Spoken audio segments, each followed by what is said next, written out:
Muy buenos días alumnos, ¿cómo están? Iniciando una nueva semana y continuamos con los temas de ciencias sociales. Ya en la clase anterior habíamos desarrollado y explicado sobre la sociedad estamentaria, la sociedad durante el antiguo régimen.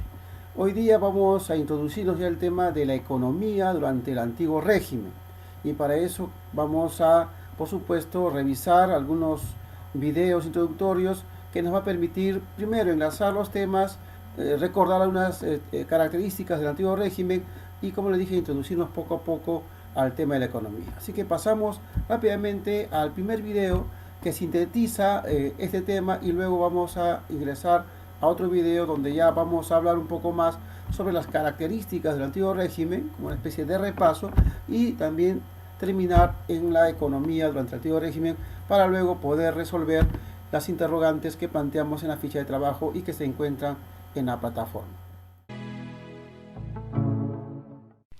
El antiguo régimen es el periodo histórico que tuvo lugar en Europa y sus colonias entre los siglos XVI y XVIII.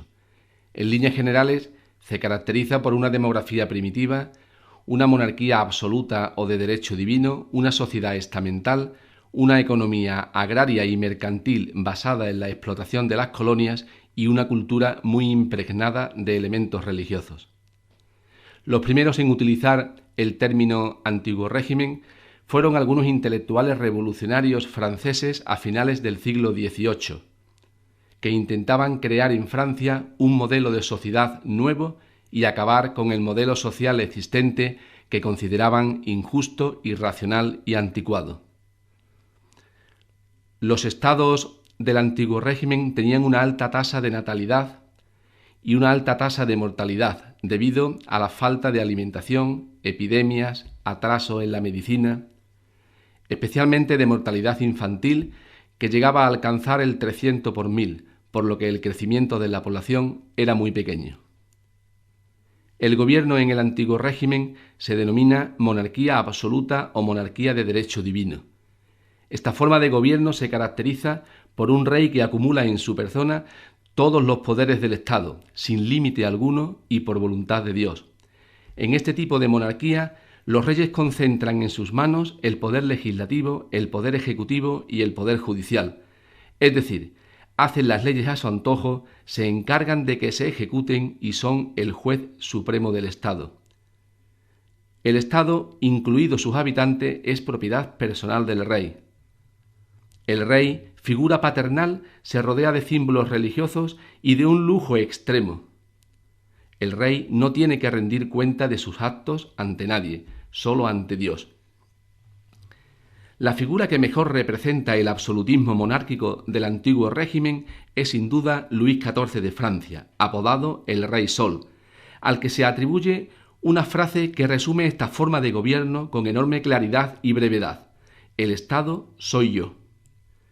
Desde la Edad Media existían en los reinos europeos asambleas, que recibían distintos nombres según los países: estados generales en Francia, las Cortes en Castilla, las Dietas en Alemania, el Parlamento en Inglaterra. Todos ellos representaban a los súbditos.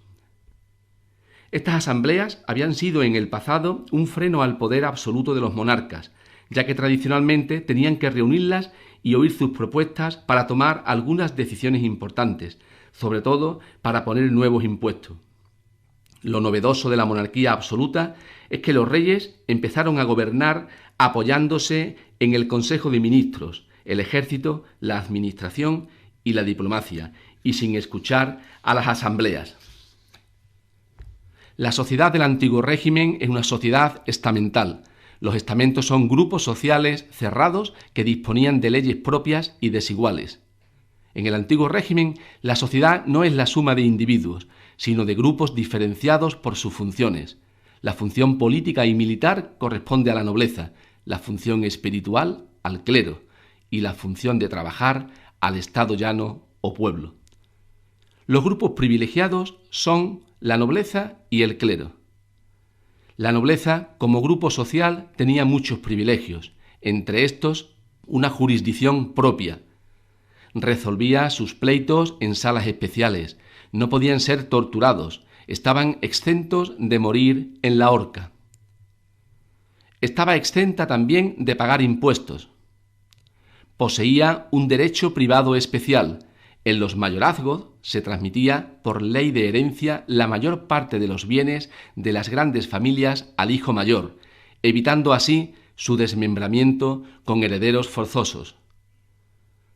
Tenían derechos sobre personas. Muchos nobles poseían señoríos, territorios cedidos por el rey en los que impartían justicia, cobraban impuestos y llegó a acaparar los principales cargos en el gobierno y en el ejército. Los nobles consideraban indigno el trabajo para personas de su alcurnia. No todos los nobles tenían el mismo prestigio, existía una jerarquía entre ellos.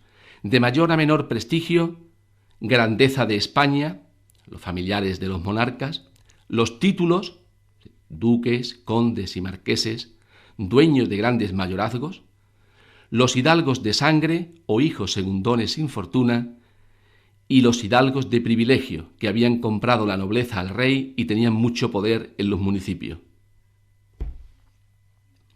El clero, como grupo social privilegiado, disfrutaba de los mismos privilegios que la nobleza. Como estamento se encontraba dividido en dos grandes grupos, el alto y el bajo clero. En España llegó a representar el 3% de la población, porcentaje muy elevado. El alto clero estaba formado por los altos cargos de la Iglesia. En su mayoría eran miembros segundones de familias nobles y poseían grandes rentas.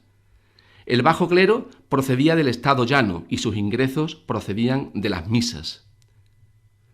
Los grupos no privilegiados son el pueblo o estado llano, la burguesía y las minorías sociales. Era también un grupo muy desigual en cuanto a la riqueza y dedicación de la gente. Lo componía la burguesía, ricos comerciantes, abogados, médicos. El pueblo, villanos ricos, pequeños labradores y jornaleros en el campo, pequeños artesanos, pequeños comerciantes, aprendices de oficios en la ciudad. Los pobres, es decir, los mendigos, vagabundos y pícaros, y las minorías sociales, es decir, moriscos, judeoconversos. Alrededor de un 90% de las personas pertenecían a este estamento, oprimidos por los impuestos y obligadas a trabajar para mantener a la nobleza y al clero. En la época final del antiguo régimen, las personas más acomodadas del tercer estado, una pequeña minoría a la que podemos llamar burguesía, rica y con formación intelectual, comenzaba a reclamar que se le reconociera su papel en la sociedad, ya que estaba siendo el auténtico motor de la economía. La economía del antiguo régimen es agraria y mercantil. Una de sus características más importantes de esta economía europea durante los siglos XVII y XVIII es su estancamiento. Las transformaciones eran muy escasas. Una agricultura atrasada. A pesar de ser la base de la economía en el antiguo régimen, ya que casi un 80% de la población trabajaba en el campo, se usaban técnicas y herramientas que no habían cambiado mucho durante siglos atrás. Por ejemplo, seguían utilizándose el arado de tipo romano, la rotación bienal o trienal y el barbecho era la única forma de recuperación de la tierra. Debido al atraso técnico, la agricultura era de muy baja productividad y rendimiento.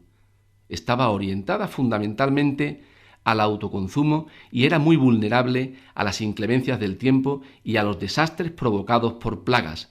Frecuentemente originaba crisis de subsistencia. Una industria de tipo artesanal. Realmente no puede hablarse en el antiguo régimen de industria propiamente dicha, porque no existía la maquinaria moderna. El trabajo era básicamente artesanal, realizado manualmente por hombres y mujeres en pequeños talleres situados en las ciudades. No se producía ni mucha variedad de objetos ni a gran escala, pues el objetivo de esta artesanía era abastecer las necesidades de una población local. El sector textil, hilado y tejidos de pieza de tela, el metal, forjas y herrerías, la alimentación. Los artesanos de cada localidad se organizaban en gremios, asociaciones que establecían los salarios, el tiempo de trabajo, los precios de venta, la calidad del producto, la forma de trabajar. Todo estaba tan reglamentado que no había libertad económica. La burguesía, que disponía de dinero para invertir en el negocio para producir más cantidad y más barato, no podía saltarse las normas. También era común el artesanado doméstico. Las familias campesinas, sobre todo las mujeres, elaboraban productos en sus propias casas para entregarlos posteriormente a comerciantes que los vendían en la ciudad. Tal vez el único ejemplo de artesanía a gran escala en el antiguo régimen lo podemos encontrar en las llamadas manufacturas reales o reales fábricas, grandes talleres en los que trabajaban un gran número de artesanos para producir objetos de lujo destinados a las casas reales y a las pocas familias aristocráticas que podían pagar tales objetos. Un comercio en alza. El comercio en el antiguo régimen estaba muy limitado por el atraso de los medios de transporte y comunicación. Los intercambios a pequeña escala no solían sobrepasar los mercados y ferias locales, ya que el transporte por tierra de mercancías era tan lento y peligroso que resultaba poco práctico. Sin embargo, comenzó a tener un desarrollo importante y a producir grandes beneficios el comercio marítimo a gran distancia, sobre todo con los territorios americanos colonizados por españoles, portugueses, ingleses y franceses. Será este grupo de comerciantes enriquecidos el que empiece a destacar por su fortuna dentro del tercer estado y a reclamar un mayor reconocimiento y más libertad para invertir sus ganancias. El comercio, la industria y la agricultura se hallaban controlados y protegidos a través de múltiples reglamentos, impidiendo la libertad económica. Vamos a realizar un breve repaso sobre la economía durante el antiguo régimen. Para eso es necesario recordar que en este periodo la economía fue una economía estancada y poco innovadora, porque las cosas no habían cambiado fácilmente y las transformaciones habían sido muy pocas en comparación a otras épocas, en especial durante la Edad Media. Pero nos basaremos justamente en la base de la economía del antiguo régimen, que es la agricultura, una agricultura orientada sobre todo al autoconsumo. Muchas familias campesinas estaban sometidas al régimen señorial. La agricultura era muy vulnerable a las plagas y a las inclemencias del tiempo y de la época, y el 80% de la población trabajaba en el campo, que era prácticamente los que pertenecían al estado llano o al tercer estado. Las técnicas y herramientas no habían cambiado mucho desde la Edad Media. Era poco productiva y también poco rentable en este periodo. Otras características correspondientes a la economía durante este periodo era la industria. Hablamos de una industria básicamente artesanal, todavía no podemos hablar de maquinarias, era básicamente artesanal, y justamente los artesanos se organizaban en gremios y trabajaban en pequeños talleres. El objetivo principal era abastecer las necesidades de la población local. Existían las manufacturas reales o reales fábricas que constituyen un buen ejemplo de la artesanía a gran escala durante este periodo. Otro aspecto importante es el comercio. Estuvo muy limitado por el atraso de los medios de comunicación y de transportes. El transporte terrestre era muy lento y peligroso. El transporte marítimo a gran distancia comenzó a desarrollarse enormemente y produjo grandes beneficios. Con la llegada del oro americano a Europa, se revolucionó la economía de esta época. Esto creó un grupo de personas enriquecidas, conocidos como la burguesía, que empezaron a pedir mayores libertades para invertir en sus negocios. Como hemos visto, entonces, la economía durante este periodo está basado prácticamente a la agricultura, que era la base de la economía, a las manufacturas de la época, que eran prácticamente manuales, y al tema del comercio. Muy bien, una vez visualizado los videos, en especial el segundo video vamos a plantearles a ustedes una serie de interrogantes que están justamente también en la ficha de trabajo en la plataforma para que puedan responder adecuadamente. Ese es el trabajo que vamos a realizar en esta primera parte y luego en la segunda sesión volveremos a ampliar más sobre la economía del antiguo régimen y terminar ya con estos dos temas importantes relacionados al antiguo régimen, el tema social y el tema económico, para luego seguir avanzando y entrar ya a otros aspectos como el aspecto político, el aspecto cultural y los cambios que se van dando ya en este periodo del antiguo régimen. Así que gracias por su atención y a seguir trabajando, jóvenes. Cualquier consulta, no se olviden, pueden hacerlo directamente a mi celular, que estaré siempre atento para atenderlos. Muchas gracias y hasta luego.